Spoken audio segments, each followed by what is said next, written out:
Boo. Hey kids, it's me, which means it's time for your favorite show, the best little show we put up on the internet. The show where I teach you about cool stuff that I think is fun to know about. I'm Uncle whatever it is that you call me, and today we'll be looking at Star Wars.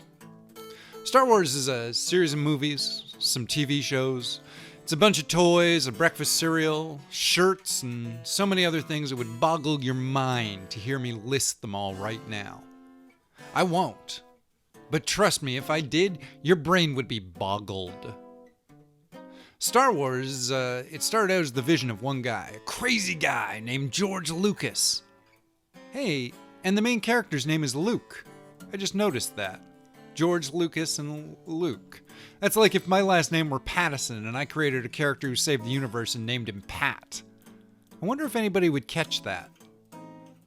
So, a lot of people grew up with Star Wars. And the thing is, if you grow up with a fictional idea, it always stays the same. Look, let me break this down, kids. When you're a baby, the adults that are around you, they're like 10 times larger than you are. They're giants. And you see them as giants. This is why a lot of little kids mistake their parents for gods, at least for a little while.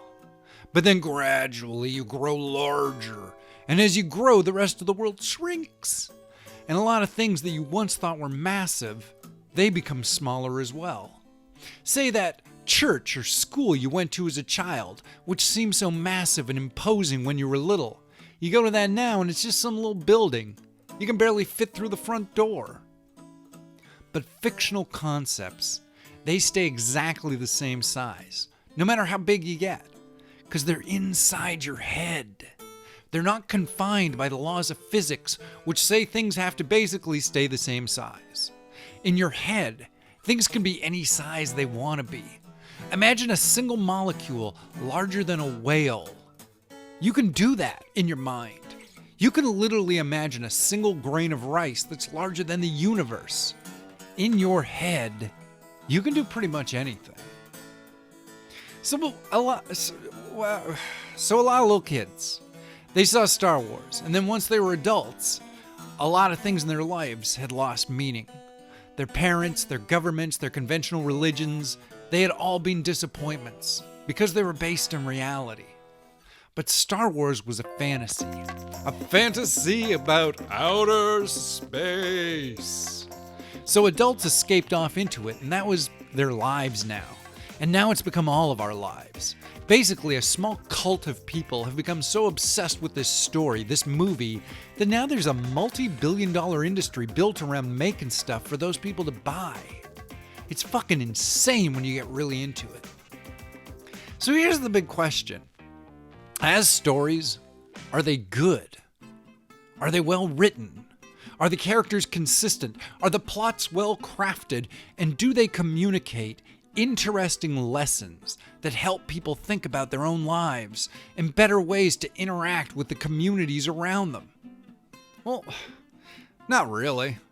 It's mostly a lot of sci-fi political babble and some guns that go pew pew pew. And kids fucking love it because there's a talking dog who's best friends with the cool guy and silly intelligent robots that go beep boop and my word. See right there, the robots are a problem. Like, are they alive? They seem to be. We see them experience fear and pain. But are they slaves? Are they just built to work and suffer? Do they get paid? If one does well, would you give it an award? Maybe it doesn't want an award. Maybe it wants its freedom. Are robots sentient in the Star Wars universe? The answer is only when the writers need the robots to be sentient. Look, I'm not trying to crap all over this franchise. Lord knows there's a lot of people out there on the internet who can do that, and they don't need me adding to it. But it also shouldn't be a political statement to address the fact that these children's stories have really sloppy writing and meandering plots that basically just serve to heighten the drama of the adventure. And that's okay. It's fine. Until you start trying to argue that the movies are perfect works of art that truly connect you to the spirit of the universe. You don't need that shit. You don't need some priest or a book or a movie telling you how to love God or love yourself or live your life. All you need is what makes you happy. So long as what makes you happy doesn't hurt other people. If what makes you happy is to stab people or to yell at people online or be mean to kids, then, stop that shit. Get somebody to help you with it. Then you can be happy just reading books or watching movies or eating tasty foods or whatever it is we can get you into. Maybe you'll get into Star Wars. It's better than murdering people, I'll agree with that. Is it as good as Watchmen or The Wire? Of course not.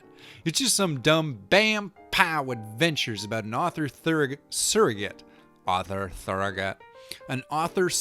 character some nerd wrote to make himself feel cool and powerful. And now the same story is making nerds feel cool and powerful all around the world to this day. And that's fine. Just don't be an asshole about it. Just act like a goddamn human being and like you have some self-respect and some respect for your community and the people in it. Even if they love some stupid fucking movie or look different from you or eat a different flavor chip or whatever, just relax and be a nice person. And then you too can enjoy whatever stupid movie helps get you through the day, you weirdos. You sicken me. So what's the point of it all? Well, the fun thing about Star Wars is that since it's just a story, you can make it mean whatever you want it to mean. That's why we got a lot of angry people putting meaning on it now. Like they want to seem like experts or interesting people or some crap like that. Folks are like, oh, have you ever considered? And then they say something that's meant to be a mind-blowing insight, but it's just like, yeah, that's just something you thought about a fictional universe. None of this is real. It's not like you thought up a way to purify water or increase the output from solar energy cells. You thought of a flaw in the politics of a 40-year-old movie for children where the main crux of the story comes to a skinny white kid swinging and shooting laser beams at other laser beams.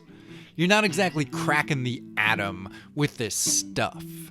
We're not breaking down ancient works of human creativity and seeing how they might influence the way we see society and history.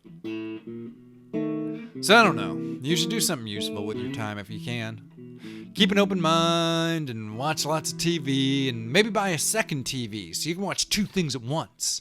You can train yourself, your brain, to take the two versions of inputs at the same time.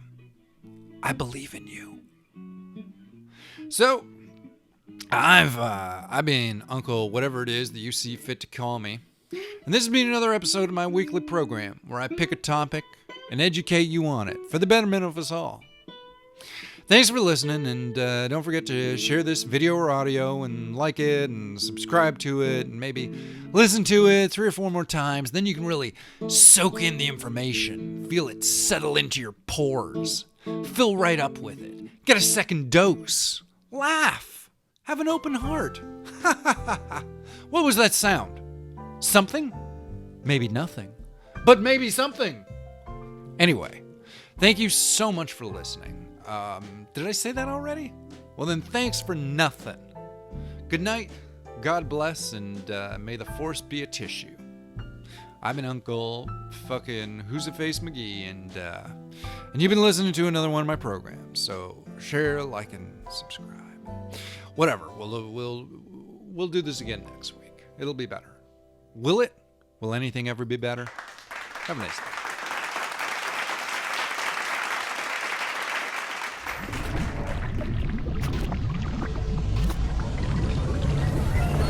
Okay, that's all she wrote.